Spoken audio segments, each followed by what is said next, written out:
Hi, I'm Jordan Mackey, and this is my recording for differentiating instruction.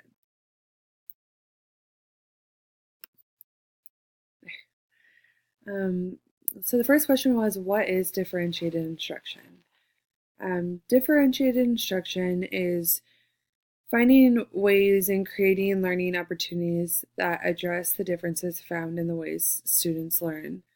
Um, what that means is, as a teacher, you need to be able to find different strategies and different learning opportunities for all types of learners, whether this be tweaking your lesson plans, finding different activities, whatever the case may be. It's just um, catering the lessons around the students' needs as learners. How do teachers differentiate instruction? A big thing in the reading was content, process, product, meaning the way that we as teachers instruct the content, the way the students learn the material, and then the end product of what have they learned? How did they learn it? What have they learned? Um, and then it said some of the main uh, instructions. This could be different learning styles. Some people are great test takers. Some people are hands-on learners. Some people are very visual learners. Some like to read a textbook, figure out the information, and go from there. There are so many different learning styles that we need to have different ways to teach the lesson that can accommodate all different types of learners. Another one is formative assessments. Assessments are huge. Um, just giving a test at the end of the unit, just giving a quiz at the end of the chapter, that's not the only way to assess, nor should it be the only way to assess our students. I think we all know at this point, tests aren't everything. Tests don't necessarily tell the whole story. If we can give assessments um, throughout the year, throughout the chapter, throughout the unit, that's going to give us a better understanding of where the students actually are. Um, a really big one for me that I really want to take into consideration is student interest. This is, to me, specifically looking at like literacy and language arts and reading, having taking student interest inventories and finding out what is it that students like to read. What types of stories are students wanting to read? What theme? What genre of books? You need to have a wide variety of genres and themes for stories in the classroom because not every kid is going to like the same book as the rest of the students. Um, Kids don't have the same taste in books. They don't have the same taste in anything else. So books are not exclusive to this, but having students be able to pick books that they're interested during independent reading time is huge. That's what helps get students want to read. Giving students books or at least genres that they can choose their own book from. It really, really motivates them as readers. I think that's a huge first stepping stone in getting students to want to read. And it especially helps with students that may not like to read. Having them at least pick books that they're interested in is going to help them a lot. It's going to get them interested in it. It's going to help with comprehension. It's going to help build their reading skills because they're interested in what it is that they're reading. How do teachers prepare their students in their classrooms for differentiated instruction? Um, the most basic way to explain this, create engaging lessons. Meaningful learning is going to result in an increase of achievement. Tongue twister. If you can get students engaged in the lessons, engaged in the subject, If you as a teacher are putting together lessons that are meaningful and they're actually the students can relate to it, or it engages them, it gets them really wanting to learn more about whatever the topic is that you're on, that's going to increase the level of achievement within the students. If they are partners in learning, if they're partners in the teaching, if it's a cooperative classroom, because what they're learning does mean more to them, and they're more in it, that's going to increase their achievement levels, instead of the teacher lectures, they write down notes, they take a test. There's no student involvement in that. If they're involved in the classroom, if they're involved in their own learning, that's where the increase of achievement is going to come from. Going back, how do they prepare the classroom? To me, one big thing is having stations, or having room to have stations. If you can organize the classroom so that it gives you opportunities to move around, it gives you opportunities to get the students out of their seats, or move to pods, or whatever the case may be, just to get them out of sitting in their seat for 8 hours a day. That to me is huge. What does differentiated instruction look like in the classroom? Again, touched on a little bit before, but what this is it's catering to students' needs. Getting the students the material and the information in a way that they can learn it and they can understand it is what differentiated instruction is. Screening, progress monitoring, and assessments are two huge parts of differentiated instruction. Assessments can be given to students throughout the semester, throughout a unit, throughout the week. However, how often you want to give these assessments, they should be pretty common in the classroom for sure.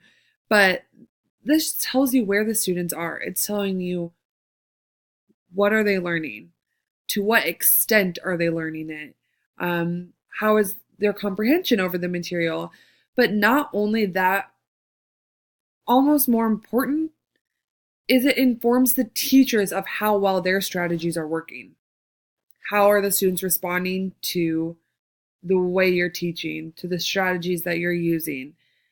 Assessments obviously tell you where the students are, but it also, very importantly, tells you how you're doing as a teacher, how your lessons are coming across. You might have an idea in your head of the way that this strategy is going to play out, the way that you made this lesson, and to you it just makes sense, and everything on paper it looks great, and then the students may not feel the same way. They may not be picking up what they're supposed to. So the assessments in the classroom are both for the student progress and the teacher's progress.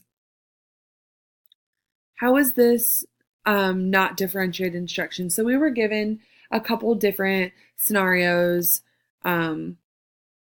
or aspects of a classroom, and we were asked, why aren't these differentiated instructions? So going through them, so the first one was delivers instruction primarily by lecturing. Lecturing can't cater to students' needs. If you're only lecturing, you're not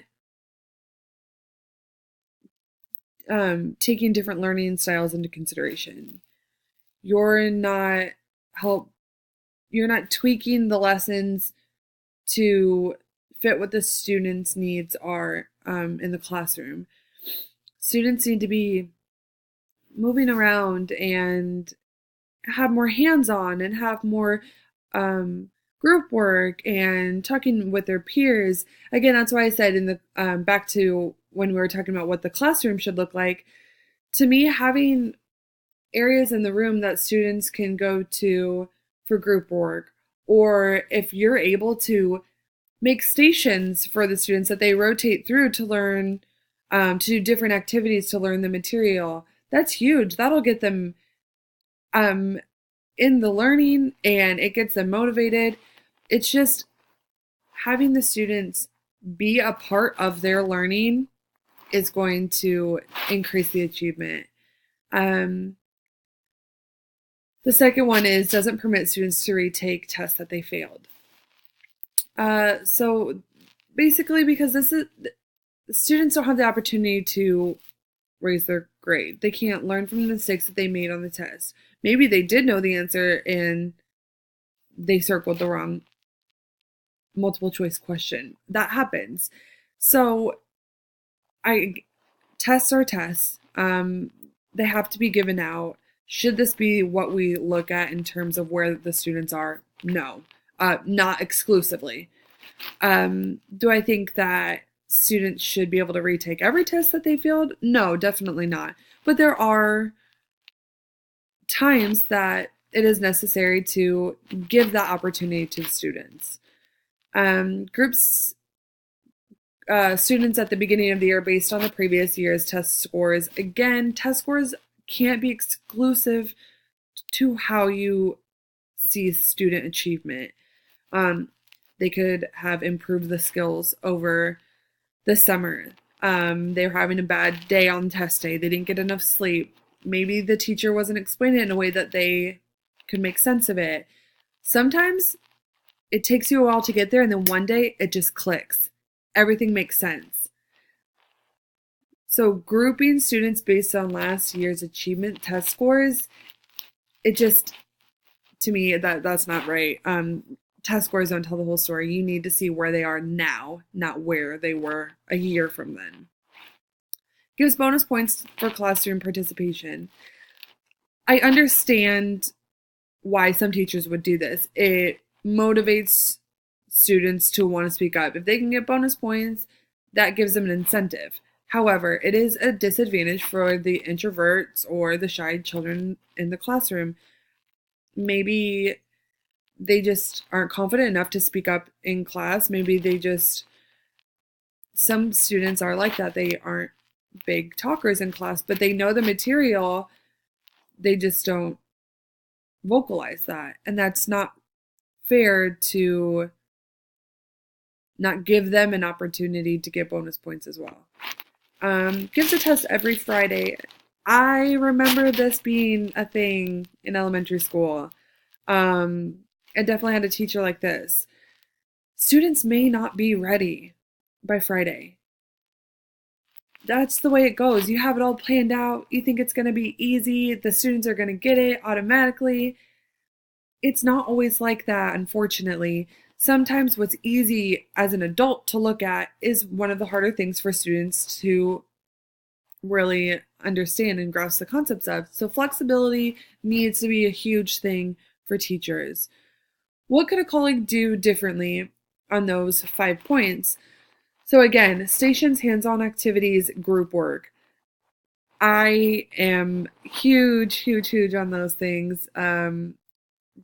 Sitting there and lecturing, students are going to tune you out and they are not going to respond to your teaching style. Let the students fix their mistakes on some, again, not all tests. Give the students a chance to redeem themselves. Not every time, again, because that's just the way school works. Sometimes that's the way tests are, but at least give them some opportunities to do that.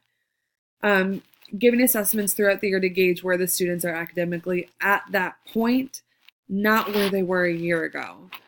Encourage classroom participation, but again, it's not necessary to give bonus points for those who do speak up, but definitely encourage it. Make it a safe environment, a respectful environment, and definitely encourage those to speak up and have a conversation and join in on the conversation. Lastly, flexibility is huge. You need to be able to gauge where the students are in terms of comprehending the material before you should give the test on it. Big picture wise, test on a set day every week is just not going to work. So that is my PowerPoint. Thank you.